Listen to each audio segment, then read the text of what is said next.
ہے ہند میں انوکھا مرکز تحفظ دین۔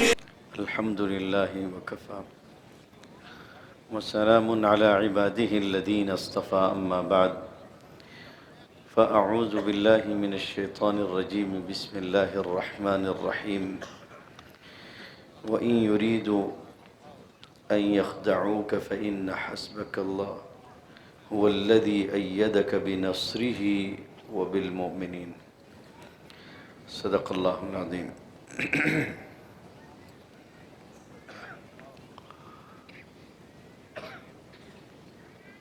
آپ سبھی حضرات یہاں جمع ہیں اور آپ نے بہت سی حسین نعتیں سنی۔ اللہ تعالیٰ پڑھنے والوں کا پڑھنا قبول فرمائے اور سننے والوں کے سننے کو بھی ذخیرہ آخرت بنائے۔ جلسے کے دو حصے ہیں اور میری تقریر کا بھی دو حصہ ہوگا۔ ایک حصہ تو وہ ہے جس میں ہم حالات سے متعلق اصل صورتحال آپ کے سامنے رکھیں گے، اور دوسرا حصہ وہ ہوگا جس میں ہمیں آپ کے مسلمان ہونے کی حیثیت سے کچھ باتیں عرض کرنی ہیں۔ اس وقت جو حالات ملک کے ہیں اس کے اثرات سبھی پر ہیں، سارے طبقات اس سے متاثر ہیں، ساری مذہبی اکائیاں پریشان ہیں، سوائے ان چند لوگوں کے جو اس ملک کے مول نواسی نہیں ہیں، جو باہر سے آئے ہیں، جن کا کوئی حق اس ملک کے اوپر نہیں ہے۔ بنی اسرائیل کے 12 قبیلے تھے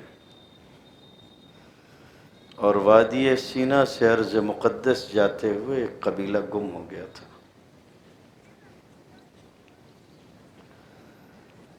تاریخ نے بہت ہاتھ پیر مارے اور آخر میں یہ طے کیا کہ وہ آرینز ہیں جو وادی تیہ سے آگے ارض مقدس کے درمیان میں کہیں گم ہوئے تھے، اور یہ وہ لوگ تھے جو سامری کے پیچھے چلنے والے تھے، اور بچھڑے کی پوجا ان کے دل میں پیوست کر دی گئی تھی، اور یہ آج بھی اپنے معبد کے باہر نندی کا بیل بناتے ہیں۔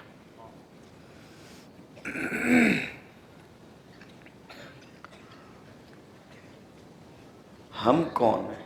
ہم باہر سے آئے ہیں؟ ہم باہر سے نہیں آئے، ہم اس ملک کے مول نواسی ہیں۔ ہمارا دین عرب کا دین ہے، مگر ہم رہنے والے اسی ہندوستان کے۔ اقبال نے کسی سید زادے کو، ہاشمی زادے کو سمجھاتے ہوئے کہا تھا کہ میرے باپ دادا لاتی و مناتی اور تو آل سید رسول ہاشمی۔ تو مسئلہ تو یہ ہے کہ ہماری چند پشت اوپر چلے جائیں تو لوگ کافر اور مشرک ملتے ہیں۔ کسی اللہ کے بندے نے یہاں کا سفر اختیار کیا اور اسلام پیش کیا اور لوگوں نے اسلام قبول کیا۔ ہم باہر کے نہیں ہیں، ہم یہیں کے۔ جو باہر سے آیا ہے وہ ضرور باہر جائے۔ اور بہت پیاری بات کسی نے کہی ہے کہ جو پہلے اگر ہم سے یہ کہا جائے کہ بھئی تم باہر سے آئے ہو، تو ہم کب باہر سے آئے؟ مان بھی لیجئے اگر ہم باہر سے آئے ہیں تو ہم کو 1400 سال ہوئے ہوں گے باہر سے آئے ہوئے۔ جو 4000 سال پہلے آیا وہ پہلے جائے گا، جو 1400 سال پہلے آیا وہ بعد میں جائے گا۔ پہلے تم جو۔ اس لیے ملک میں شہریت کی بحث اگر کھڑی کی جائے گی تو بہت دور تک جائے گی۔ اور اسی کو یہاں کے رہنے والے بنیادی رہائشی، بنیادی شہری اچھی طرح سے سمجھتے ہیں۔ ہمارے SC ST OBC کے جو لوگ ہیں وہ اس حقیقت کو اچھی طرح سے جانتے ہیں، اور اسی لیے وہ اس ملک کو کبھی بھی ہندوستان کہنے کے لیے تیار نہیں ہے۔ وہ کہتے ہیں کہ قانوناً بھی اس کا نام بھارت ہے، زیادہ سے زیادہ قانون کی کتابوں میں انڈیا لکھا جاتا ہے، ورنہ قانوناً اس کا نام بھارت ہے، یہ کسی ہندو کا استان نہیں ہے۔ یہ انہوں نے، میں نہیں کہتا۔ مسئلہ ہے NRC کا اور CAA کا۔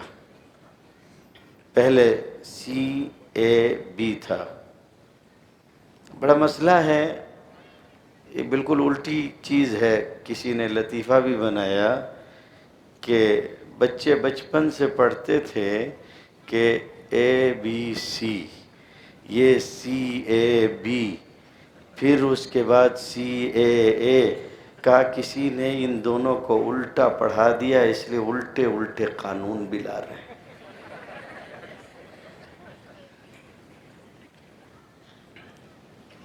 ویسے ہی لطیفہ ہے جیسے کسی نے کسی سے پوچھا تھا کہ آپ کیا پڑھے ہوئے ہیں، تو اس نے کہا تھا BA، تو اس نے کہا 2 لفظ پڑھے وہ بھی الٹا پڑھے۔ تو مسئلہ ہے NRC کا اور CAA کا۔ پہلے CAB تھا، یعنی اس کو بل کی صورت میں لایا گیا تھا منظور کروانے کے لیے۔ اب وہ منظور ہو گیا، اس لیے B نہیں رہا، اب وہ ایکٹ ہو گیا ہے، قانون ہو گیا ہے، اس لیے CAA ہے۔ ہم اس کی تشریح آگے کریں گے۔ بھئی پہلے مجھے میرا وقت بتا دو تاکہ میں اس اعتبار سے کہہ سکوں۔ اچھا، اب بات یہ ہے کہ پہلے ہم سمجھیں NRC کو۔ اس کا فل فارم تو خود حضرت کو بھی نہیں پتا ہے۔ ان کا ایک ویڈیو آیا ہوا ہے جس میں وہ اٹک رہے ہیں اور بتا نہیں پا رہے ہیں کہ یہ ہے کیا۔ جس الو کو پتہ نہ ہو کہ یہ کیا ہے وہ لائے گا کیا؟ وہ ایک مرتبہ، بات ذرا نیچے درجے کی ہے مگر وہ کون سے بہت اونچے درجے کے ہیں کہ ان کے لیے مثال بہت اونچی دی جائے۔ ایک مرتبہ ایک داروغہ راستے سے گزر رہا تھا، اس نے دیکھا کہ کوئی آدمی سر راہ کسی عورت کے ساتھ اپنی خواہش پوری کر رہا ہے۔ گھبرا گیا وہ، مسلمانوں کی حکومت تھی، سر راہ اس طرح کا معاملہ، رات کا وقت، تو اس نے دیکھا قریب جا کے کہ وہ کوئی نابینا شخص ہے، اور جس عورت سے اپنی خواہش پوری کر رہا تھا وہ بھی نابینا تھی۔ اب ان کے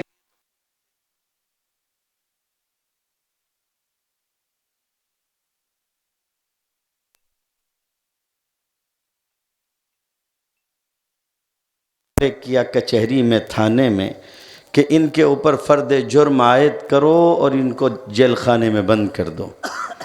تو اس نے پوچھا ان کا جرم کیا لکھوں؟ تو اس نے کہا لکھ دو ظلمات بعضها فوق بعض، تاریکی پہ تاریکی ہے۔ تو وہ ایک کیا کم تھا، سارے اتحاد خراب کر رہا تھا، دوسرا بھی اس کے ساتھ لگ گیا۔ اب دونوں مل کے جو کریں وہ کم ہے، اللہ گنجے کو ناخن نہ دے، کم میں تھوڑا زیادہ سمجھو۔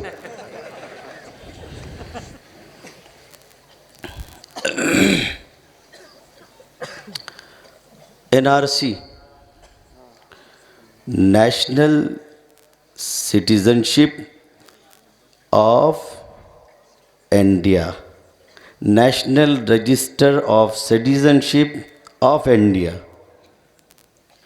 یعنی قومی شہریت کا وہ رجسٹر جو ہندوستان کے شہریوں کے لیے بنایا گیا۔ جس میں جس کا نام آ جائے گا وہ ہندوستان کا شہری، اور نام نہیں آئے گا تو وہ ہندوستان کا شہری نہیں۔ مردم شماری کوئی آج سے نہیں ہو رہی ہے، مردم شماری تو 51 سے ہو رہی ہے، اور ہر 10 سال پہ ہوتی ہے قانوناً۔ سینسس جو مرتب ہوتا ہے، مردم شماری کی جو رپورٹ بنتی ہے، جو رجسٹر بنتا ہے، وہ ہر 10 سال پہ بنتا ہے۔ پہلے کیسے بنتا تھا؟ آ جاتے تھے گھر پہ، معلوم کر لیتے تھے، پوچھ لیتے تھے، کچھ کاغذات دیکھ لیتے تھے، کہہ دیا گیا فلاں ہیں فلاں ہیں، یا 18 سال کے ہو گئے، ووٹ آنے لگی، بس اسی طرح سے رجسٹر بن جاتے تھے۔ ہر 10 سال پہ بنتا ہے۔ اسی لیے آج کل جب کوئی رپورٹ پیش کرنی ہوتی ہے تو 2011 کے سینسس کی رپورٹ پیش کی جاتی ہے، اس لیے کہ ابھی اگلے 10 سال ہوئے نہیں ہیں، اب 2021 میں رپورٹ بنے گی، اس سے 1 سال پہلے کام شروع ہوتا ہے۔ میں کوشش کر رہا ہوں کہ میں آپ کو پوری بات سمجھا سکوں، تاکہ آپ اس پورے مسئلے کو سمجھ لیں، اچھی طرح سے سمجھ لیں کہ یہ ہے کیا۔ اگر بات صرف شہریت رجسٹر کی ہوتی تو ہم کو کوئی مسئلہ نہیں تھا۔ کیسی معصومیت کے ساتھ وہ کہتے ہیں کہ ہر ملک کا شہریت کا رجسٹر ہوتا ہے، ہندوستان کا نہیں ہوگا؟ تو کیوں نہیں ہوگا بھائی؟ 51 سے تھا، 11 تک رہا، وہی رہے گا تو آگے بھی رہے گا، کوئی مسئلہ نہیں ہے۔ لیکن اگر آپ اس کے ساتھ کسی قسم کی کوئی چھیڑ چھاڑ کرو گے تو یہ غلط ہوگا۔ آسام میں NRC کا مسئلہ آیا۔ آپ کو سمجھنا چاہیے کہ یہ بات کیوں اتنی الجھی۔ NRC کا مسئلہ سب سے پہلے الجھا آسام میں۔ ہوا یہ تھا کہ آسام میں 1978 کے اندر 36 ممبران اسمبلی وہ ہوئے جو مسلمان تھے، 36 جیت کے آسام اسمبلی میں چلے گئے۔ بس یہ چیز لوگوں کو چبھ گئی، تاریخ یاد رہنی چاہیے۔ اس کا نتیجہ یہ ہوا کہ وہاں ایک یونین تھی، آل آسام اسٹوڈنٹ یونین، جس کو آسو بھی کہتے ہیں، اس کا مخفف ہے، شارٹ فارم ہے۔ اس نے اس کے خلاف بہت بڑی ایک لڑائی چھیڑ دی، اور آسام میں بہت دردناک فسادات ہوئے۔ نیلی سمیت بہت سارے مقامات پر مختلف اضلاع میں آسام کے فساد بھڑک اٹھا،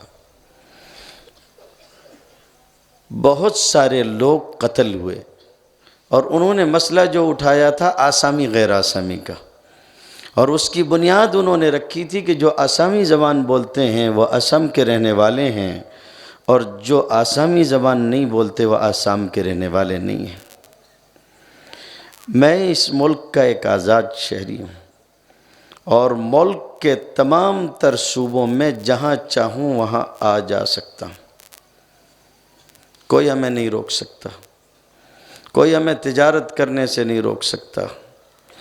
مختلف علاقوں میں کچھ تحفظات ہو سکتے ہیں، جیسے کشمیر وغیرہ میں تھے، لیکن اس کے علاوہ ہمیں کوئی نہیں روک سکتا، مگر یہ چیز وہاں ہوئی۔ یہ ملک بہت بڑا ہے۔ اگر سقوط کشمیر سے پہلے کی بات ہم کریں تو 29 ریاستیں تھیں، اور دہلی کو ملا لیا جائے تو 7 یونین تھی۔ دہلی چھوڑ دیں تو 6 یونین، 1 دہلی، 29 صوبے۔ جو ریاستیں یونین کہلاتی ہیں وہ براہ راست مرکزی حکومت کے ماتحت رہ کے کام کرتی ہیں، ان کا اپنا نظام نہیں ہوتا۔ بہت وسیع ملک ہے۔ یہ بات میں نے آپ کا ذہن کھولنے کے لیے کہی ہے، آگے مجھے ابھی اس کی ضرورت پڑے گی۔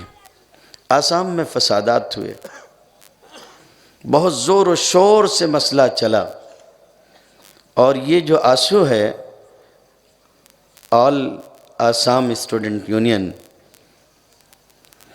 بہت ہی ظالمانہ تنظیم ہے، نوٹڈ دہشت گردوں کی تنظیم ہے۔ یہ وہ لوگ ہیں جن کے اوپر بہت سے لوگوں کے قتل کے مقدمات ہیں۔ مرکزی حکومت سے ان کا معاہدہ 1985 میں ہوا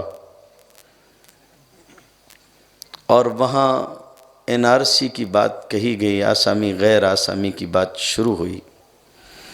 مرکزی حکومت سے ان کا معاہدہ ہو جانے کے بعد، اور معاہدہ کیا تھا؟ معاہدہ یہ تھا کہ 24 مارچ سن 1971 سے پہلے تک جو لوگ 24 مارچ کی رات 12 بجے تک جو لوگ آسام میں تھے وہ لوگ آسامی سمجھے جائیں گے، ان کے بعد جو لوگ آئے ہیں وہ آسامی نہیں سمجھے جائیں گے۔ یہ بنیاد بنی۔ اب اس کے لیے یہ تھا کہ آپ رجسٹر بنائیے اور دیکھیے کہ کون 24 مارچ تک آسام آ چکا تھا۔ کچھ لوگ وہ تھے جن کے آباء و اجداد مر چکے تھے، لیکن وہ 24 مارچ 1971 تک آسام آ چکے تھے، تو ان کو یہ ثابت کرنا تھا کہ ان کے آباء و اجداد اس موقع پہ یہاں تھے۔ اس کو ثابت کرنے کے لیے دو قسم کے ڈاٹا کی ضرورت پڑتی ہے۔ ایک وہ ہوتا ہے جو لیگیسی کہلاتا ہے، یہ وہ ہے جو انتخابی رول وغیرہ ہوتے ہیں، یا اس کے علاوہ اور بھی کچھ چیزیں، اور ایک وہ ہوتا ہے کہ جو لنکیج ڈاٹا کہلاتا ہے، کہ آپ پہلے انتخابی رول وغیرہ سے ثابت کر دیں کہ آپ کے آباء و اجداد 1971 تک وہاں تھے، پھر آپ یہ بتائیں کہ میں بھی اسی کا بیٹا یا پوتا ہوں جس کا میں نے ثبوت دیا ہے لنکیج ڈاٹا کے ذریعے سے۔ اس طرح کا عمل شروع کرنے کی بات طے کر لی گئی اور عمل شروع کیا گیا۔ نتیجہ یہ ہے کہ مردم شماری کے رجسٹروں سے نام نکالنا، انتخابی رول وغیرہ سے نام نکالنا یہ شروع ہوا اور تلاش شروع ہوئی۔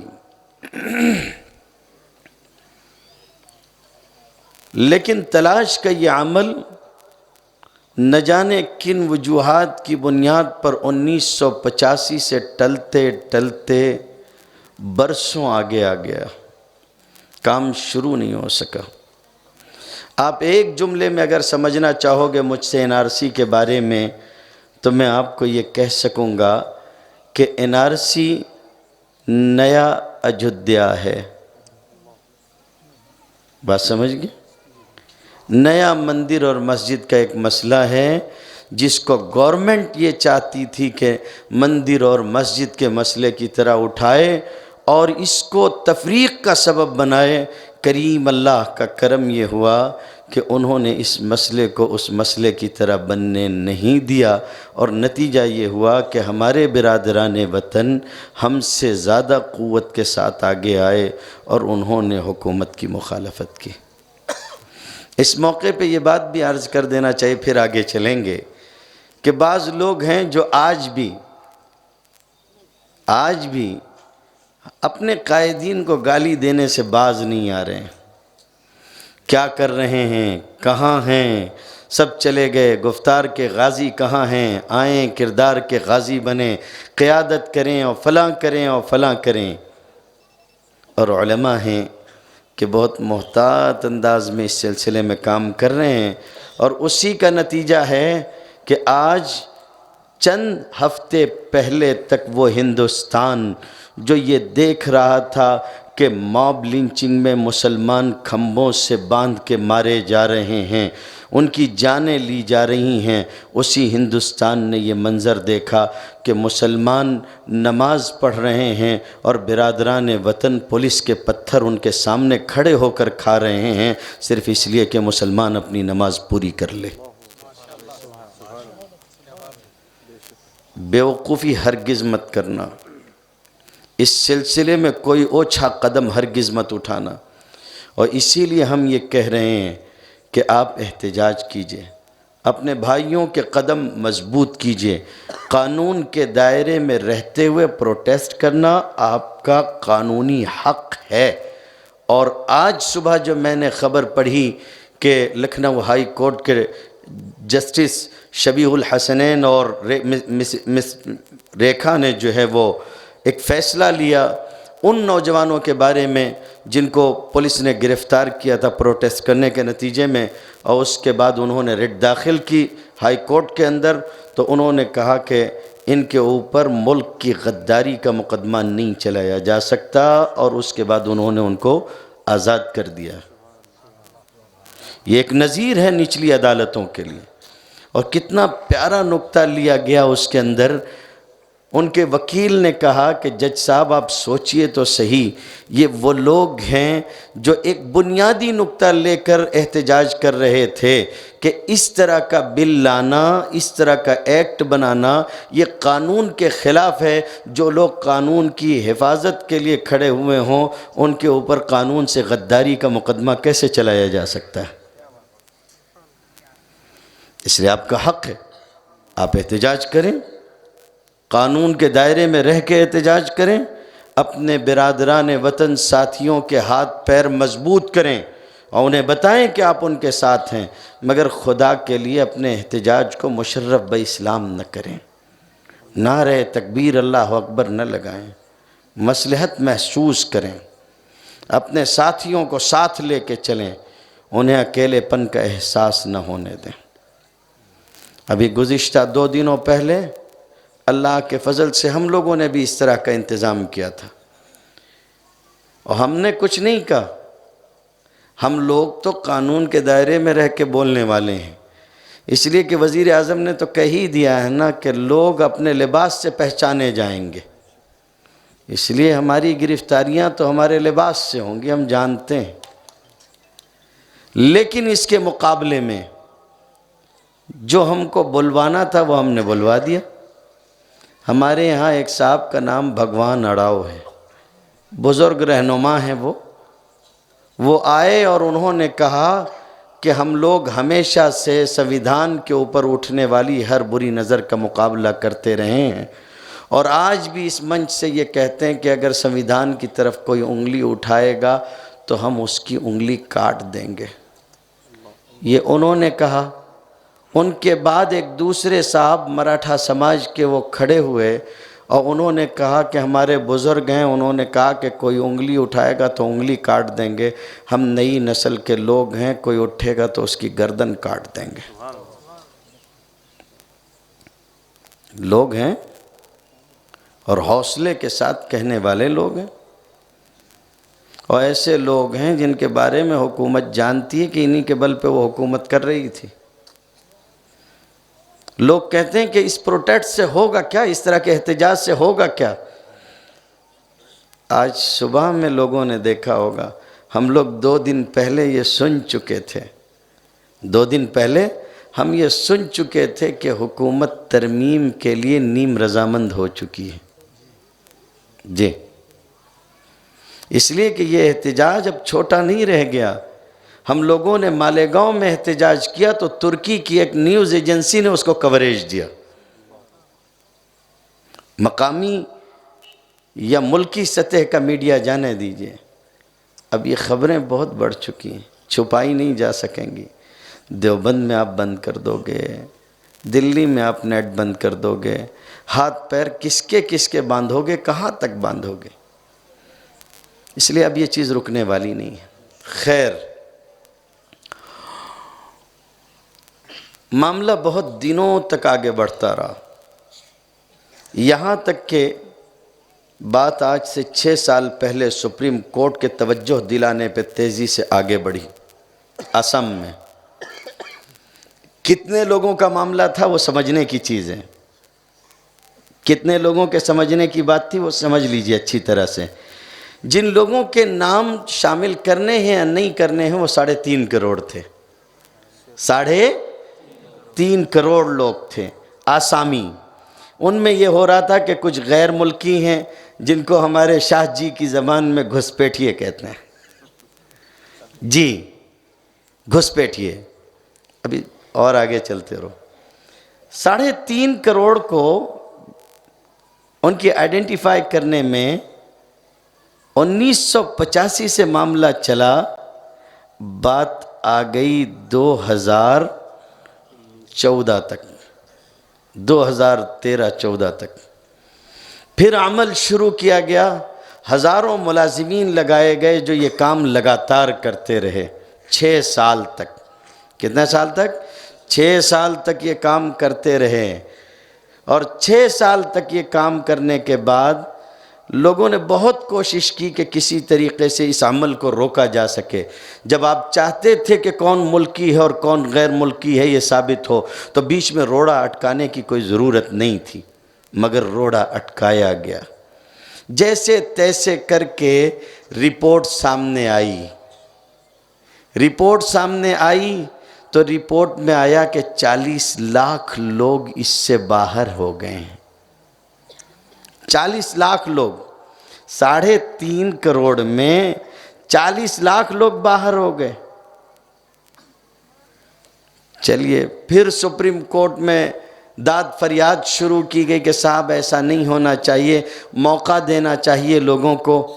موقع دیا گیا اور جولائی سن 2018 میں وہ رپورٹ آئی تھی. اس کے بعد 1 سال کا موقع دیا گیا اور اگست سن 2019 میں 2 مرحلوں کے بعد رپورٹ آئی. پہلے مرحلے میں تعداد 25 لاکھ تک پہنچی اور آخری فائنل مرحلے میں جب سپریم کورٹ نے مہلت دینے سے انکار کر دیا تو 19 لاکھ لوگ اس سے باہر تھے، اور آج 19 لاکھ لوگ باہر ہیں. اب یہاں سے بات پرلطف ہوگی سمجھنے کی. 19 لاکھ لوگ باہر ہو گئے. ان کے لیے 6 ڈیٹینشن کیمپ بنائے گئے جن کے اندر یہ لوگ رکھے جائیں گے. ایک مدرسہ ہے ہمارے مولانا تجمل صاحب دامت برکاتہم کا، اس کے اندر کتنے بچے ہیں اور کتنے کمرے ہیں اور کیسے رکھنا ہوتا ہے اور سالانہ کتنا بجٹ ہوتا ہے، یہ تو آپ سالانہ اسکیم میں سن لیتے ہوں گے.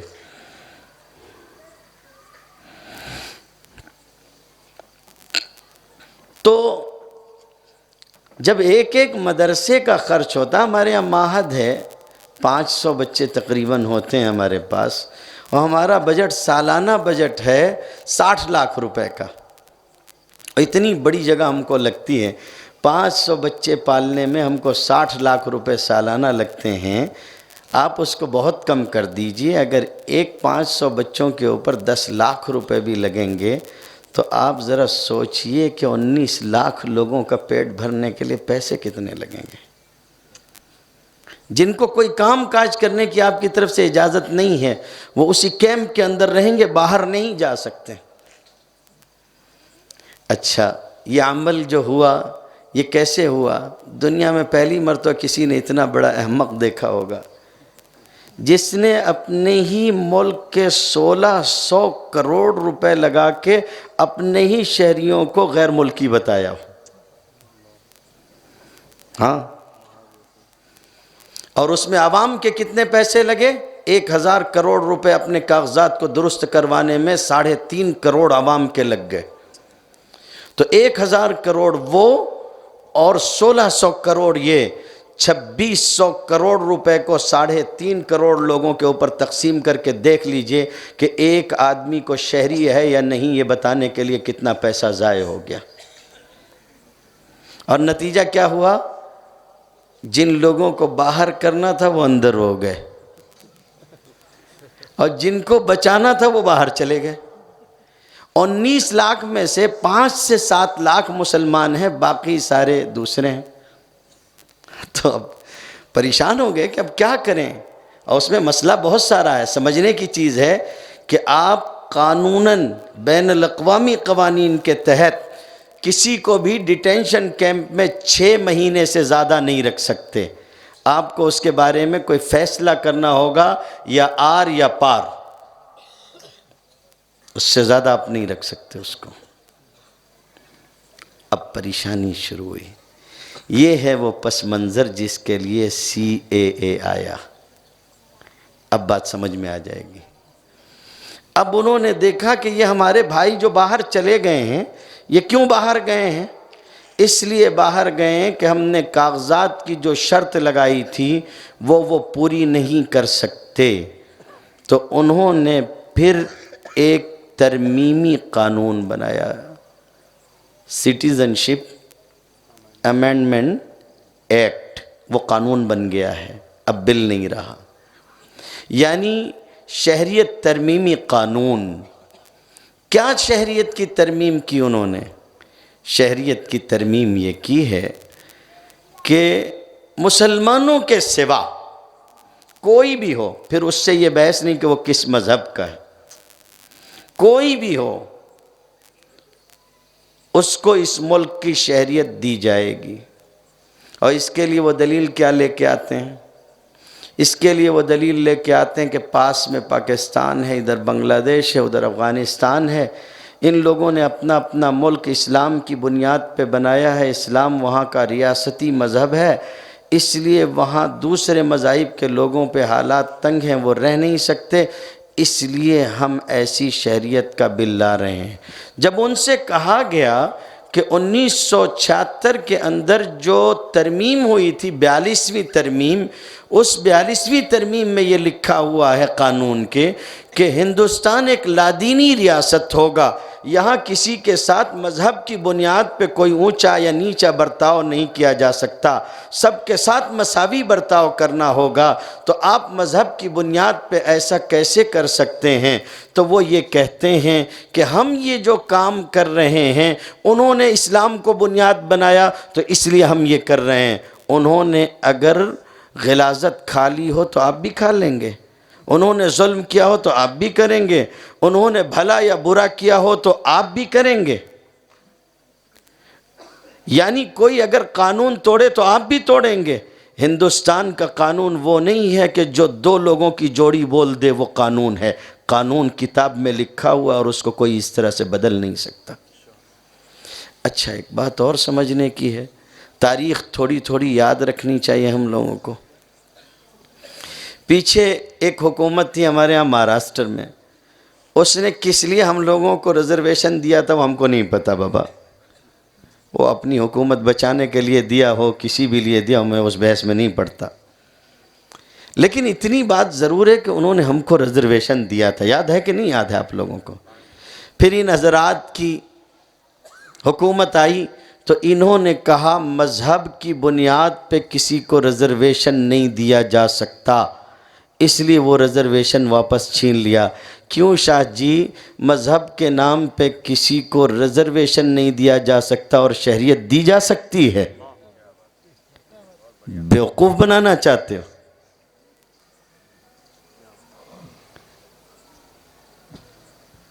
اس لیے اگر کوئی یہ کہتا ہے کہ اس کا مذہب سے کوئی تعلق نہیں ہے تو اس سے بڑا بیوقوف کوئی نہیں۔ یہ کتنے ہی سمجھائیں، ساتھ میں بیٹھ جائیں۔ ہم لوگ مدرسے والے بچپن سے مناظرے کے عادی ہوتے ہیں، حساب کتاب ایک دم اچھی طرح ٹھیک کر دیں گے۔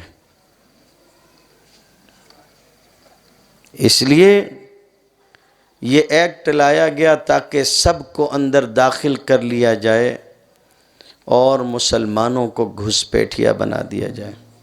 اور یہ قانون صرف مسلمانوں کے خلاف نہیں، یہ قانون خواتین کے خلاف بھی ہے۔ صرف مسلمان خواتین نہیں، ساری خواتین کے خلاف ہے۔ اور کیسے خلاف ہے اس کو بھی سمجھنا چاہیے۔ ہمارے یہاں خواتین جب ہوتی ہیں، اگر وہ بیٹی ہیں، اگر وہ باپ کے آئیں تو بیٹی کی حیثیت سے پہچانی جاتی ہیں، ان کے نام کے آگے ان کے باپ کا نام لگتا ہے۔ اور جب اس کے بعد وہ اپنے شوہر کے گھر چلی جاتی ہیں تو پھر جو کاغذات بنتے ہیں، نکاح نامہ بنتا ہے، پاسپورٹ بنتا ہے، اور چیزیں بنتی ہیں، اس میں آگے شوہر کا نام لگا ہوا ہوتا ہے۔ اب جب اس طرح کے کاغذات خواتین کو، اور صرف مسلمانوں کے یہاں نہیں، مسلمان بھی تو اس کا خیال کرتے ہیں کہ ولدیت میں باپ ہی کا نام ہو، لیکن دوسرے لوگوں کے یہاں یہ چیز نہیں ہے، وہ بدل جاتا ہے۔ اب ایک پیپر میں 18 سال 20 سال 25 سال تک باپ کا نام ہے اور دوسرے پیپر میں اس کی جگہ ایک نئے آدمی کا نام لگا ہوا ہے، پھر وہی ہوتا ہے جو فخر الدین علی احمد سابق صدر جمہوریہ کے رشتے کے بھائیوں بھتیجوں کے ساتھ اور پوتوں کے ساتھ ہوا کہ فخر الدین علی احمد تو ہندوستان کا صدر جمہوریہ رہا اور اس کے خاندان کی ایک شاخ کو کہہ دیا کہ یہ گھسپیٹھیے ہیں۔ ثناء اللہ فوجی آفیسر رہا، اس کو گولڈ میڈل ملا بہادری کا۔ کیا مصیبت ہے، ہمارے ملک کی سیکورٹی کا کیا حال ہے کہ ایک گھسپیٹھیوں کو ہم لوگوں نے گولڈ میڈل دے دیا تھا، اس کو آرمی میں بھی رکھ لیا تھا۔ اس لیے یہ بہت خطرناک ہے، اور لوگ پوچھتے ہیں کہ اس میں نقصان کیا ہے، کہتے ہیں کہ اس میں نقصان کیا ہے۔ میرے عزیزو، سوال یہ ہے کہ اس میں فائدہ کیا ہے۔ ہم اس سے پہلے تھوڑا سا آگے بڑھنے سے پہلے ایک بات آپ کو بتاتے ہیں۔ لوگ یہ کہتے ہیں کہ حکومت کی نیت صاف ہے۔ ہم لوگ تو وہ لوگ ہیں کہ کہتے ہیں کہ بھئی سب کے ساتھ اچھا گمان رکھو۔ ہمارا گمان ان کے ساتھ بھی بہت اچھا تھا، لیکن انہوں نے خود سے اپنا معاملہ خراب کیا ہے۔ جب یہ این آر سی آسام میں لا نہیں رہے تھے، جبکہ معاہدہ ہو چکا تھا اور آنا کانی ہو رہی تھی، اور بار بار حکومت، مرکزی حکومت اس کے اندر جو ہے وہ ایکسٹینشن چاہتی تھی، تب سابق چیف جسٹس رنجن گوگوئی نے ایک تبصرہ کیا تھا، اور وہ تبصرہ مسلمانوں کو بھولنا نہیں چاہیے۔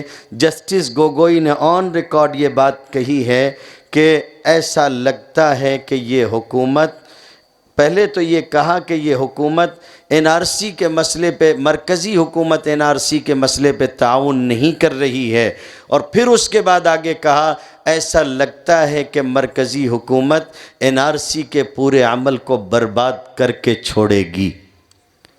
یہ جسٹس گوگوئی جان چکے تھے۔ یہ بار بار اس لیے اس مدت کو بڑھا رہے تھے کہ ان کے پاس اتنا بہومت آ جائے، اس طرح سے ان کے پاس اکثریت آ جائے کہ یہ بغیر کسی کی مدد کے قانون خود پاس کر سکیں۔ اس انتظار میں وہ تھے، اور جب ان کے پاس یہ سہولت آ گئی تو انہوں نے یہ قانون پاس کروایا۔ اس قانون میں وہ یہ کہیں کہ ملک کے لیے خیر ہے، فائدہ ہے، تو وہ جسٹس رنجن گوگوئی کے اس تبصرے کے اوپر پہلے قوم کو جواب دیں، ملک کو جواب دیں۔ ہم نے نہیں کیا ہے، ملک کے سپریم کورٹ کے چیف جسٹس نے کہا تھا، اور وہ بھی اس وقت جب کہ وہ چیف جسٹس تھے۔ اب یہ ہے کہ اس میں نقصان کیا ہے؟ اس میں نقصان وہی ہے جو ہم پہلے دن سے بتا رہے تھے کہ ایک قانون بنا لیا گیا ہے مگر روڈ میپ کچھ نہیں ہے حکومت کے پاس۔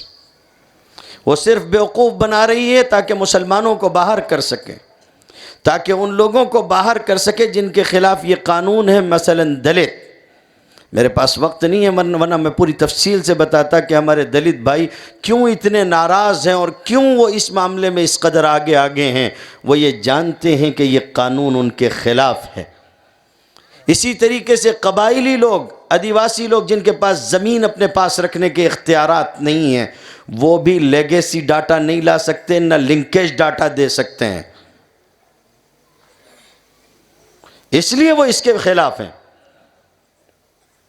صرف ایک مخصوص طبقے کو باقی رکھنے کے لیے یہ کام کیا گیا ہے۔ اسی لیے جہاں کہیں نعرے لگ رہے ہیں ہمارے برادران وطن کی طرف سے، اس میں وہ ایک جملہ یہ کہتے ہیں کہ منووادیوں سے لے کے رہیں گے آزادی۔ اسی لیے کہہ رہے ہیں وہ۔ حقیقت ذرا غور سے سمجھنی چاہیے۔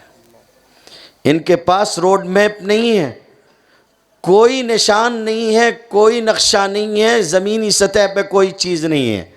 مثال کے طور پہ ایک آدمی، اس کو آپ یہ کہہ دیں کہ یہ ہمارا شہری نہیں ہے، یہ مہاجر ہے، غیر ملکی ہے، اور ان کی زبان میں گھسپیٹھیا ہے، آپ نے کہہ دیا، آپ اس کو اپنے ملک میں رکھو گے نہیں، تو اس کو کہاں بھیجو گے؟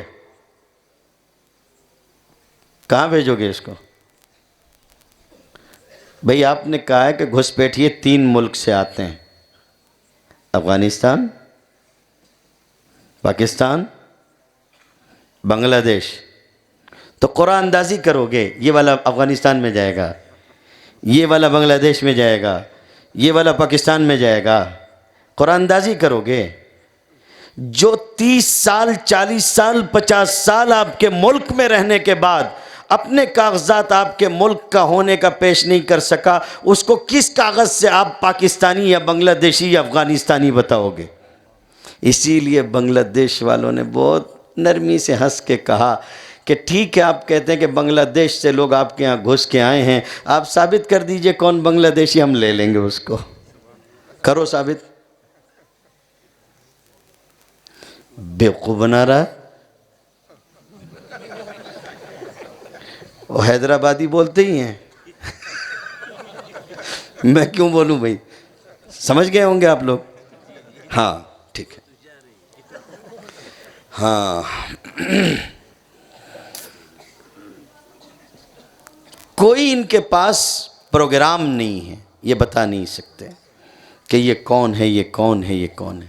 اچھا بابا، پھر بھی مان لو اگر این آر سی کی بنیادی پہ تم چلو گے، 3.5 کروڑ لوگوں میں سے 40 لاکھ تم نے باہر کر دیے تھے، دب دبا کے کھینچ کھینچا کے اس میں سے 19 لاکھ ہوئے. جب تم 1 ارب 30 کروڑ کا حساب کرنے بیٹھو گے تو کتنے کروڑ باہر کرو گے؟ 3.5 کروڑ میں تو 40 لاکھ باہر کر دیے تھے.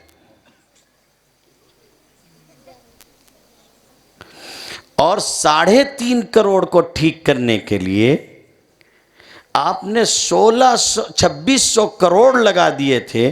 1 ارب 30 کروڑ کو ٹھیک کرنے میں کتنا پیسہ لگاؤ گے؟ امبانی جی تو مر جائیں گے اس میں،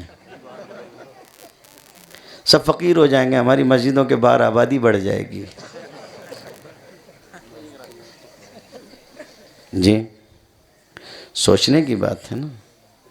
یہ ملک کو تباہ کرنے والا قانون. میں کہہ رہا تھا اس سے پہلے بھی، میں نے کہا لوگ بیٹھے تو بھی ہم نے بات کیا، ہم نے سامنے بات کی. بات کریں، آپ بات کرنے ہی چاہتے ہیں تو. پہلے تو وہ بات ہی نہیں کرنا چاہتے تھے. لوگ بولتے تھے احتجاج کا فائدہ کیا ہے، احتجاج کا فائدہ کیا ہے، احتجاج کرنے سے کچھ نہیں ہوتا، چکا جام کرو، توڑ پھوڑ کرو، یہ کرو وہ کرو. احتجاج اس کو نہیں کہتے جی. احتجاج یہ کہ پہلے اپنی بات رکھو. اچھا استاذ کون ہوتا ہے؟ اچھا استاذ کون ہوتا ہے؟ جو لاٹھی نہ اٹھائے.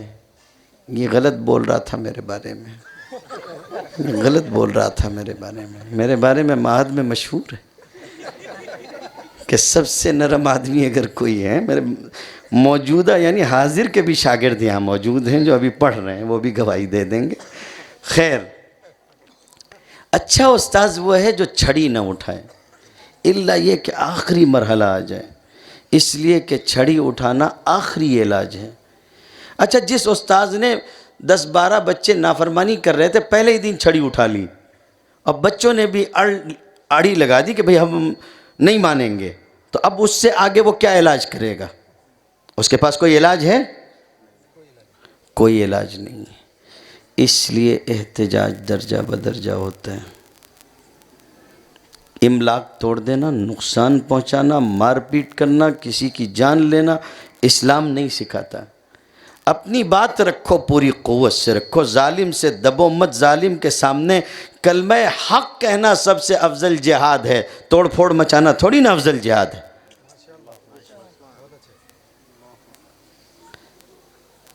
عجیب دماغ بن گیا ہمارے نوجوانوں کا. اور بات کریں گے ہم کربلا والے ہیں، حسینی ہیں، ہمیں یزیدوں کا کیا خوف ہوگا. ادھر ایک حولدار نے لاٹھی پٹکی، ادھر پوری گلی ویران. قائدین بیچارے اکیلے ایسے کھڑے رہ جاتے ہیں جیسے کوئی یتیم بچہ.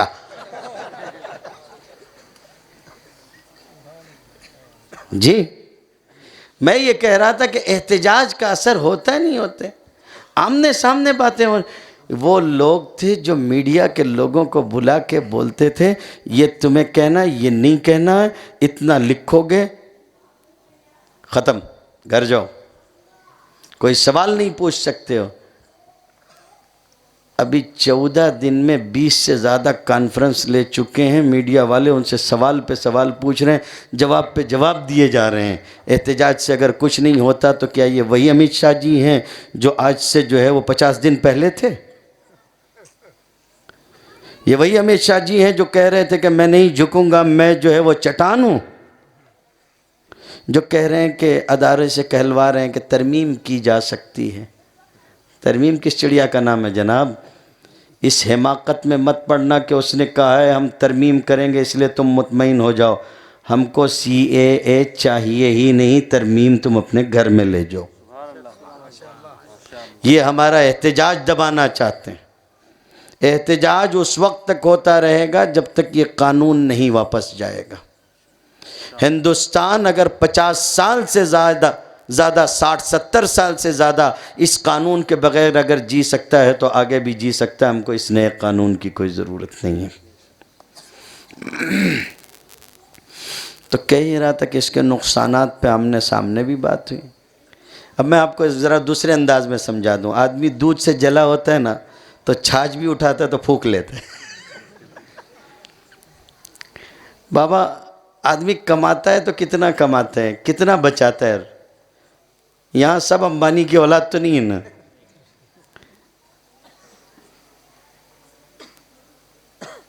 مسئلہ یہ ہے کہ آدمی کماتا ہے تو کتنا کماتا ہے؟ تھوڑے تھوڑے کماتا ہے۔ اچھا ٹھیک ہے، تھوڑا تھوڑا کمایا تو اس میں بھی گاندھی جی کے مراتب ہیں نا۔ گاندھی جی کے مراتب میں بھی گاندھی جی شروع ہوتے ہیں 10 کی نوٹ سے، چڑھتے چڑھتے اوپر تک جاتے ہیں۔ تو 500 کی نوٹ ہوتی تھی، 1000 کی نوٹ ہوتی تھی۔ جس کے پاس ہوتی تھی وہ باریک کپڑا پہنتا تھا شرٹ کا، اور اس میں آگے ایک 500 کی نوٹ رکھتا تھا۔ یہ سیٹ صاحب ہیں، دکھتا تھا نا بھائی، ہوتا تھا۔ اب اس کے بعد گھر میں سب کے پاس نہیں ہوتی تھی، 100 200 100 کی نوٹ ہوتی تھی، پھر 500 کی نوٹ ہوتی تھی۔ اب تو بیچ میں کتنی آگے اس میں بھی تشابہ ہونے لگتا، اتنے سارے آگے ہیں۔ 20 کا ایک نوٹ جو ہے وہ ابھی بھی میرے جیب میں ہے۔ میں نے نکال کے اپنی بچی کو دکھایا کہ بیٹا یہ نوٹ دیکھو، تو بولے ابو یہ نقلی نوٹ لے کے کہاں گھوم رہے ہیں آپ؟ اب تو سارے ہی نوٹ ایسے ہی دکھتے ہیں، اور اب تو نوٹوں کے بھی رنگ بھی اترنے لگے ہیں۔ دھیرے دھیرے ان کا بھی رنگ اتر رہا ہے، چراغ بجھ رہے ہیں ادھر ادھر۔ جو انہوں نے گوا میں دوسروں کے ساتھ کیا تھا وہ لوگوں نے ان کے ساتھ میں کیا۔ ہاں جی، ابھی اور ہوگا۔ اصل میں انہوں نے سکھایا نا، وہ سب انہی کے شاگرد ہیں اب، تو وہ سب یہی کریں گے جو انہوں نے کیا تھا۔ اچھا استاذ وہ ہوتا ہے جو ایک داؤ بچا کے رکھتا ہے۔ یہ بیوقوف ہیں، انہوں نے سارے پتے کھول دیے تھے۔ خیر، تو 2-4 نوٹ دادا دادی کے پاس ہوتے، 2-4 نوٹ ماں باپ کے پاس، 2-4 نوٹ بھائی کے پاس، کچھ ایک آدھی بیٹے کے پاس، سب کے نوٹ مل ملا کے ایک بندہ چلا گیا۔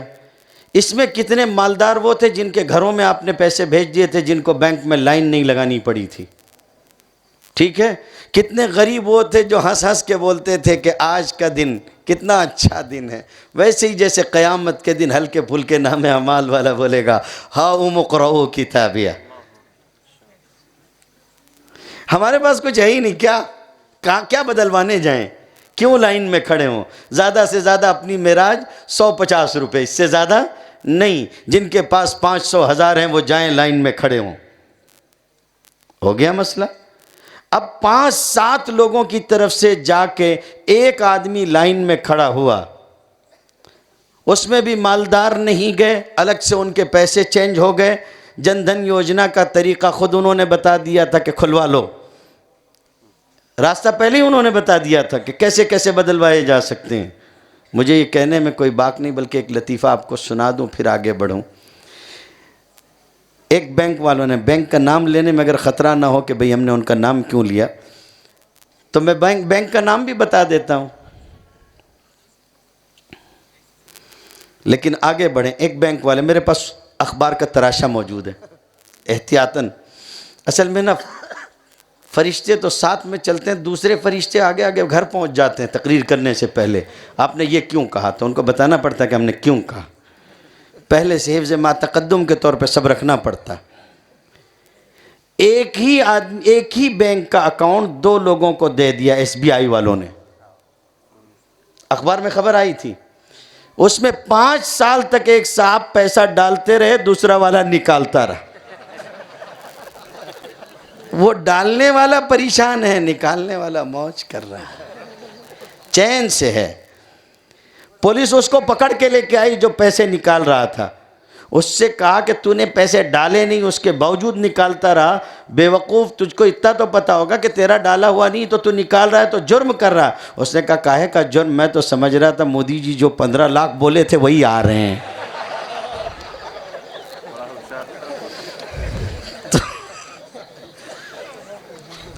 تو یہ تو عالم ہے۔ بے وقوف کو یہ نہیں معلوم تھا کہ متن تو مودی جی نے لکھا مگر شرح امت شاہ جی لکھتے ہیں، انہوں نے فرمایا تھا کہ وہ خالی ایک جملہ ہے، جملہ ہے، نہ جانے یہ مریں گے تو کتنے جملے اور باہر آئیں گے کہ یہ بھی جملہ تھا، یہ بھی جملہ تھا، یہ بھی جملہ تھا۔ خیر، تو اب سوال یہ ہے کہ لوگ پیسے لیے جا کے نوٹ بندی کے لیے کھڑے ہوئے، ملک مہینوں پریشان رہا، کاروبار بند رہے، لوگ ڈیوٹیوں پہ نہیں جا سکے، کتنے لوگ مر گئے، ایک خاندان کی طرف سے ایک بندہ جا کے پیسے بدلوا رہا تھا۔ تو یہ حال تھا جب آپ این آر سی لے کے آؤ گے اور بچہ ہو یا بوڑھا ہو، جوان ہو یا عورت ہو، سب کو لائن میں لگ کے اپنی آئیڈینٹی ویریفائی کروانی پڑے گی۔ تو تم یہ بتاؤ کہ ملک کتنے دن تک بند رہے گا اور کتنے لوگ لائن میں مریں گے؟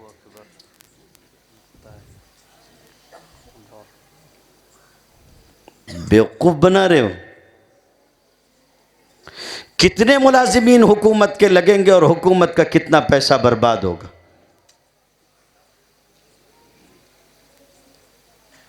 وہ کسی اور کی شان ہے کہ اذا قضا امرا فانما یقول له کن فیکون۔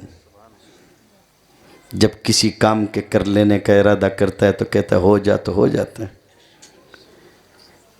آسام نہیں نمٹا سکے 6 سال کے اندر، پورا ملک کتنے سال میں نمٹاؤ گے؟ او بے وقوفو، تم زندہ بھی رہو گے اس عمل کے پورے ہونے تک؟ کہتے ہیں کہ نفع بخش ہے، اس میں یہ فائدہ ہے وہ فائدہ ہے، خاک کوئی فائدے ہیں۔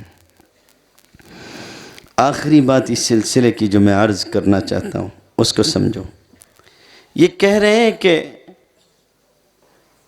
وہ اسلامی ریاست ہے، وہ اسلامی ریاست ہے، وہ اسلامی ریاست ہے، بنگلہ دیش میں اسلام ہے، پاکستان میں اسلام ہے، افغانستان میں اسلام ہے، اس لیے وہاں غیر مسلم اقلیتوں کو تکلیف دی جاتی ہے، اس لیے ہم ان کو یہاں لانا چاہتے ہیں۔ بہت بہتر ہے، آپ لانا چاہتے ہیں، لائیے۔ جو لوگ ہندو کہلاتے ہیں، یہ بھی ایک مسئلہ ہے بہت بڑا۔ میں کولہاپور میں تقریر کر رہا تھا اور وامن میشرام اسٹیج پہ بیٹھے ہوئے تھے، بام سیف کے چیف۔ تو میں نے کہا کہ یہ ہمارے ہندو بھائی، تو اس نے وہیں سے ہاتھ جوڑ دیا کہ مولانا کوئی اور گالی دے دو، یہ گالی مت دینا۔ کتنے طبقات ہیں جن کو بے وقوف بنا کے اس میں شامل کیا گیا تھا، آج وہ اٹھ کے سامنے آ رہے ہیں کہ ہم اس منووات کے خلاف ہیں، ہم کو ہماری مرضی کے خلاف ہندو بتایا گیا، صرف اس لیے کہ تاکہ اس ملک میں جو شہریت کا خانہ ہے اس میں اکثریت ثابت کی جا سکے، ہم ہندو نہیں ہیں۔ اور مسلمانوں کو کیسے بانٹا؟ مسلمانوں میں یہ شیعہ ہیں، یہ اہل سنت ہیں، یہ بوری ہیں، یہ فلاں ہیں، یہ فلاں ہیں، اور اپنے ہاں سب کو ایک ساتھ بتایا کہ یہ ہندو۔ اب جب لانے والی بات آئی تو اس میں بولتے ہیں جینوں، بدھسٹوں، ہندوؤں۔ تو ہندو اور جین الگ الگ تھا تو ایک ساتھ لکھوایا کیوں تھا؟ بیوقوف بناتا ہے۔ میں بچپن سے مناظرانہ طبیعت پہ رہا ہوں، اس لیے مجھے یہ سب اچھی طرح سمجھتا ہے، کہاں کیا بول رہے ہو۔ آگے بڑھیے. اس ملک کے اندر مسلمان 14.5% بستے ہیں. ان کو نکال کے باہر کر دیا تم نے. پوری دنیا کے اندر ہندو کتنے بستے ہیں؟ کتنے بستے ہیں؟ سوچئے کتنے ہیں. نیپال ہو گیا اور دیگر کچھ اور جگہیں ہو گئیں. کتنے بستے ہیں؟ 90% ہندو ہندوستان میں بستے ہیں، صرف 10% پوری دنیا میں کہیں بستے ہیں. ان 10% کے لیے تم اپنے ملک کے 14% باہر نکال دو گے، چاہے ان کے پاس دوسرے ملک کی شہریت ہو. کس کو بیوقوف بنانا چاہتے ہو؟ اس لیے یہ کسی کے لیے مفید نہیں ہے، نہ دلتوں کے لیے، نہ آدیواسیوں کے لیے، قبائلیوں کے لیے، نہ خواتین کے لیے. اور میں آپ سے کہوں گا کہ اپنے بھائیوں سے جڑیے، ان سے ملیے، ان کے درد کو سمجھیے، ان کا ساتھ دیجیے، ان کو لے کے چلیے اور ان کے ساتھ چلنا سیکھیے، تاکہ آپ اس رخ سے باہر آ سکیں کہ یہ صرف ہندوؤں کا یا مسلمانوں کا مسئلہ ہے، یہ پورے ملک کی شہریوں کا مسئلہ ہے. ملک کے کیا وقت ہوا؟ اچھا، اب مجھے جو اپنا دوسرا رخ بیان کرنا تھا، اب اس سے ہٹ کے جب کوئی ایسے حالات آتے ہیں تو مسلمان بہت پریشان ہو جاتا ہے. اب ہمارا کیا ہوگا؟ اب ہمارا کیا ہوگا؟ ہم کہاں جائیں گے؟ ہمارے ساتھ کیا ہوگا؟ مسئلہ ایمان کی کمزوری کا ہے. ایمان کی کمزوری کا ہے. گھبرائیے گا کبھی مت. ہمارے لیے، میں آج صفائی سے کہہ رہا ہوں، ملکی رجسٹر میں ہندوستانی ہونا یا نہ ہونا یہ اتنا بڑا مسئلہ نہیں ہے جتنا بڑا مسئلہ یہ ہے کہ ہم خدا کے رجسٹر میں مسلمان ہیں یا نہیں. اور اسی لیے میں CAA کو ایک دوسرے نقطۂ نظر سے بھی دیکھتا ہوں. اس قانون کے جو نقصانات اس ملک کے شہریوں کے لیے ہیں، ان نقصانات کے علاوہ مسلمانوں کے لیے ایک نقصان اور ہے. اور یہ نقصان ایک طرف سے مسلمانوں کے حق میں ہے اور ایک طرف سے ملک کے سیکورٹی سسٹم کو بھی ہے. ملک کے سیکورٹی سسٹم کو جو نقصان ہے اس کو سمجھنا چاہیے. وہ یہ ہے کہ ہم جانتے ہیں کہ پڑوسی ممالک، ان میں سے ایک ملک خاص طور سے اس کی اور ہماری جنگ ہے، اور وہ اپنے جاسوس یہاں بھیجتا رہتا ہے. صاحب کل کو 10-20 آدمی اگر اس نے بھیج دی اور وہ آ کے کہہ دیں کہ ہم لوگ ہندو ہیں، ہمارے ساتھ وہاں ظلم ہو رہا ہے، تو آپ نے تو CAA لا ہی دیا ہے، لاؤ سب کو گودی میں بٹھا لو. اب یہ اس کے بعد جو کریں گے اس کا ذمہ دار کون ہوگا؟ ملک کے سیکورٹی سسٹم کے ساتھ کھلواڑ ہے. اور دوسری بات یہ ہے کہ مسلمانوں کے لیے بہت خطرناک ہے. اس کی وجہ میں آپ کو بتاتا ہوں. آج آپ کے اندر دین کی حمیت ہے، لیکن آئندہ آنے والی نسل کس دور سے گزرے گی ہم نہیں کہہ سکتے. اگر ان میں ذرا بھی ایمان کی کمزوری ہوئی تو اپنی دنیا بچانے کے لیے، اپنی شہریت بچانے کے لیے کہیں ایسا نہ ہو کہ کوئی کسی ادارے میں جا کے یہ کہہ دے کہ میرا نام عبد الرحمن نہیں جمنا پرشاد ہے، اس لیے میں اس قانون کے زیر بحث نہیں آتا ہوں، مجھ سے کاغذات مت مانگیے. اور میں اس چیز کو بہت دور سے محسوس کرتا ہوں.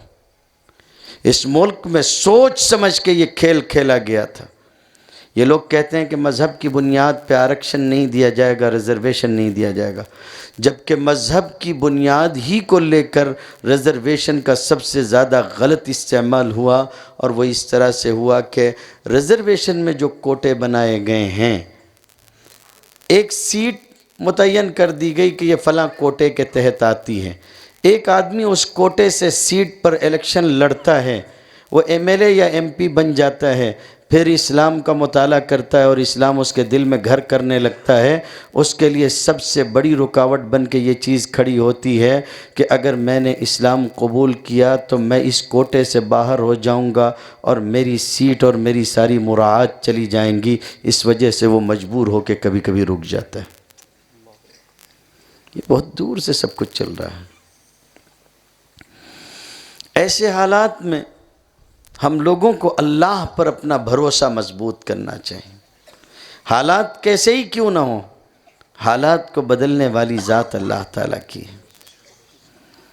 ایک چھوٹا سا بچہ اپنی ماں کی گود میں اپنے باپ کی بڑھاپے کی آرزوؤں اور تمناؤں کا محور، اس کو لے کے باپ ایک ایسی وادی میں آیا جہاں دور دور تک زندگی کا کوئی نشان نہیں تھا، اور وہاں اپنے بچے اور اپنی بیوی کو چھوڑ کے جانے لگا تو اس باپ سے اس بچے کی ماں نے بار بار پوچھا کہ آپ یہاں کیسے ہمیں چھوڑ کے جاتے ہیں؟ پھر ایک آخری سوال پوچھا تھا، اللہ امرک بہذا، کہ اللہ نے آپ کو اس کا حکم دیا ہے؟ تو کہا کہ ہاں مجھے اللہ نے اس کا حکم دیا ہے۔ فرمایا پھر آپ جائیے، اذن لا یضیعنا، پھر اللہ ہم کو ضائع نہیں کرے گا۔ ابراہیم علیہ السلام تھے جن سے پوچھا جاتا تھا، اور حضرت ہاجر اور ان کا بچہ اسماعیل تھا۔ حضرت ہاجر نے، ہاجرہ ہم لوگ کہتے ہیں، حضرت ہاجر اصل ان کا نام ہاجر ہے، حضرت ہاجر نے کہا تھا کہ پھر اللہ ہم کو ضائع نہیں کرے گا، آپ جائیے، آپ جائیے، اللہ ضائع نہیں کرے گا۔ یہی ابراہیم علیہ السلام تھے، ان کو ایک مشین میں رکھ دیا گیا، آگ اتنی بڑی تھی کہ لوگ اس کے قریب نہیں جا سکتے تھے، اس مشین میں رکھا گیا تاکہ اس سے پتھر جس سے پھینکے جاتے تھے، منجنیق، جس سے پتھر قلعے کی دیواروں پہ پھینکے جاتے، اس بڑے بڑے پتھر سے قلعے کی دیواریں ٹوٹتی تھیں، اس کے پلے میں جہاں پتھر رکھتے تھے بٹھا دیا اور پھینکنے کی تیاری کی گئی۔ تب جبرائیل آئے تھے اور آ کے کہا تھا کہ کوئی مدد کی ضرورت ہے؟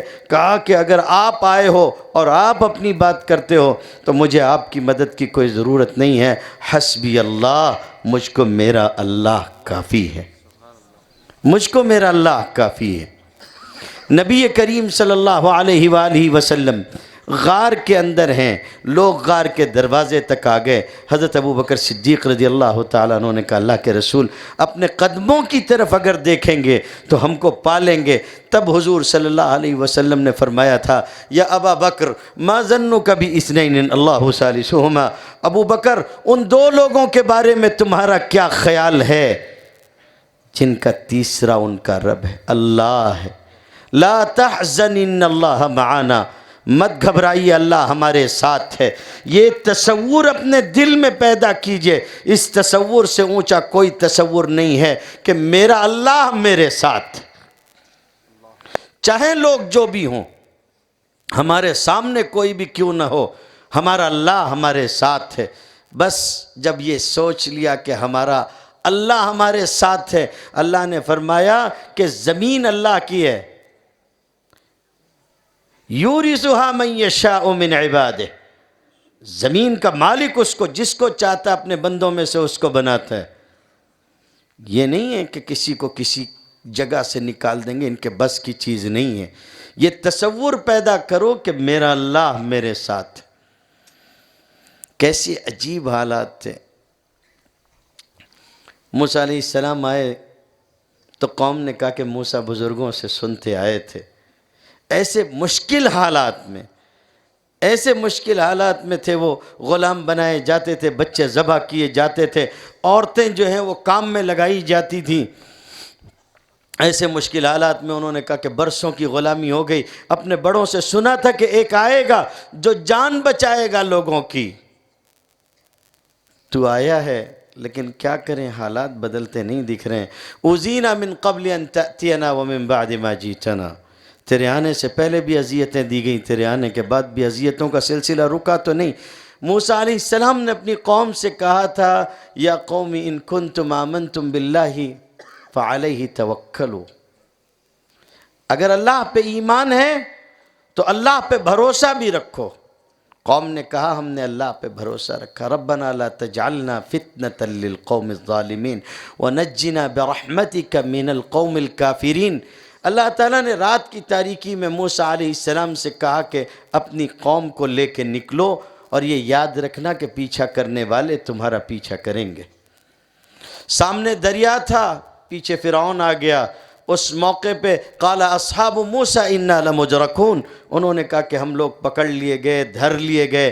تو اس موقع پہ موسیٰ علیہ السلام نے وہی جملہ کہا تھا، کیسا پیارا جملہ، قال کلا، ہرگز نہیں، ان معی ربی، میرے ساتھ میرا رب ہے، میرے ساتھ میرا رب ہے، پار لگائے گا، راہ دکھائے گا۔ یہ ہمیں روک سکیں یہ ان کے بس میں نہیں ہے، یہ نہیں روک سکتے۔ اور یہ تو وہ موسیٰ تھا جو اپنے قدموں پہ چل کے دریا تک آیا تھا۔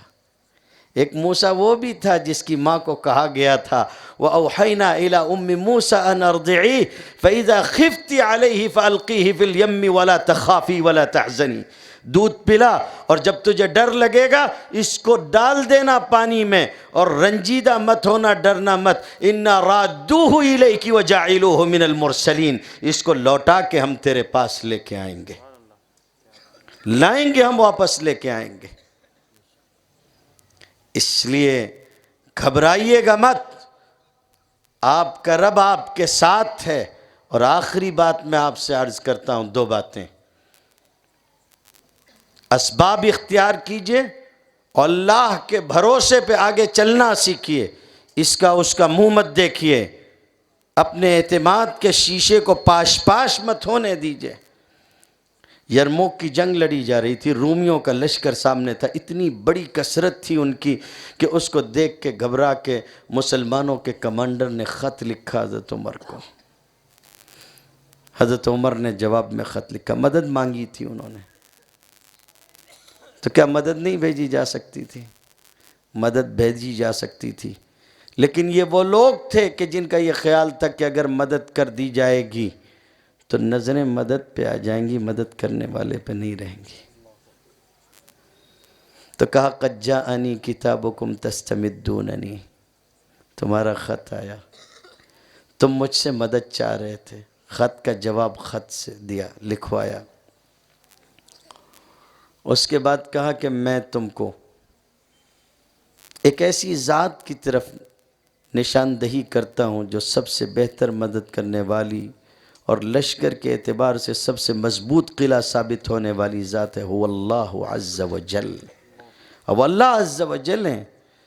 اور یہ یاد رکھو کہ نبی صلی اللہ علیہ وسلم بدر کے میدان میں ان کی مدد کی گئی تھی، باوجود اس کے کہ ان کی تعداد بہت کم تھی۔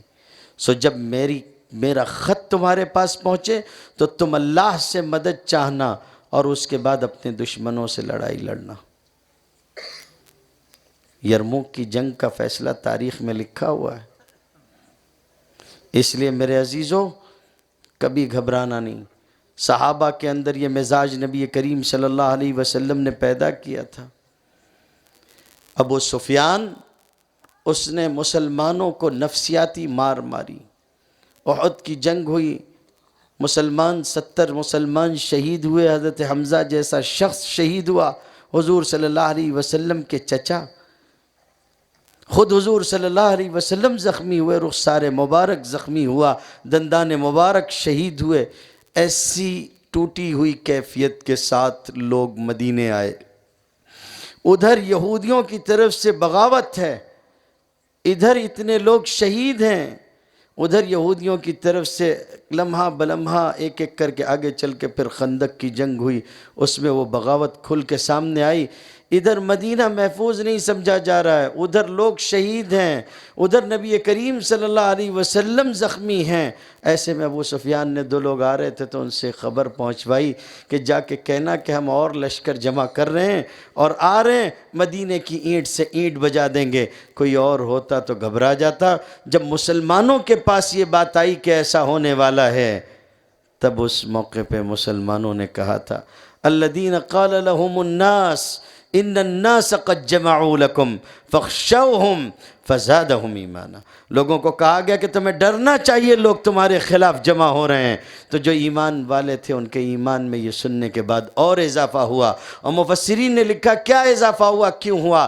انہوں نے کہا کہ ہمارے رسول نے ہم کو یہ کہہ دیا تھا کہ تم آزمائے جاؤ گے، اپنے جان سے بھی، اپنے مال سے بھی، اپنی عزت آبرو سے بھی، اپنی ساری چیزوں سے بھی، اور ہم سمجھتے ہیں کہ ہمارے رسول کا وعدہ برحق ثابت ہوا، اس لیے ان کے ایمان میں اضافہ ہوا۔ اور اگلا جملہ جو تھا اس کو اپنا وظیفہ بنائیے، بطور وظیفہ پڑھیے بھی اور غور بھی کریے، تاکہ اس وظیفے سے آپ کو دلی قوت حاصل ہو۔ وَقَالُوا حَسْبُنَا اللَّهُ وَنِعْمَ الْوَكِيلُ، انہوں نے کہا ہم کو ہمارا رب کافی ہے، اور کام بنانے کے لیے اس کے جیسا بہترین کارساز اور کوئی نہیں ہے۔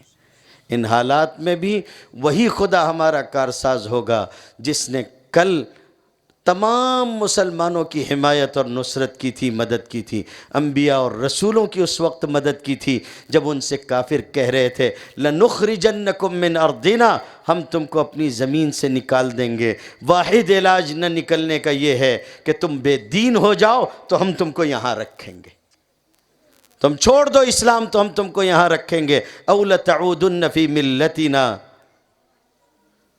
پھر کیا ہوا؟ فَأَوْحَىٰ إِلَيْهِمْ رَبُّهُمْ، پھر ان کے رب نے یہ وحی بھیجی ان رسولوں پہ، گھبرانا نہیں، لَنُهْلِكَنَّ الظَّالِمِينَ، ہم ظالموں کو ضرور بضرور ہلاک کریں گے۔